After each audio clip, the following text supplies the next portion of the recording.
42 feet deep and 150 feet across. It ripped an opening into the aquifer, 10 feet high at its highest point, 66 feet wide. It is kicking out between 520 and 550 million gallons of water every day. Roughly 21 million gallons of water every hour. There's another Gar.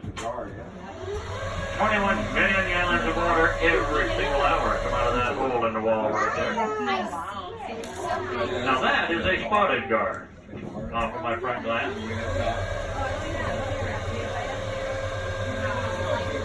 Now, I know y'all heard how wonderful the water is here in the spring, but don't drink it from the river. We have alligators and manatees and birds and turtles that do stuff in this water you do not want to consume. But if you want to have some fun, take an empty bottle, fill it up with this river water, put a top on it, put it in your refrigerator for a week, and then come back and have one of your kids or grandkids open it. It is going to smell like a skunk died in it. The reason?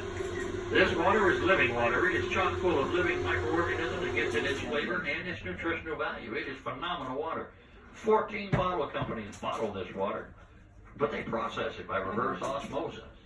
What they do then is they take all the life out of it. By taking all the life out of it, they put a label on it and call it pure life. I ain't figured that one out yet. We are going from purity to clarity. 102 years of movies. 6 of the Johnny Weissmuller Tarzan movies.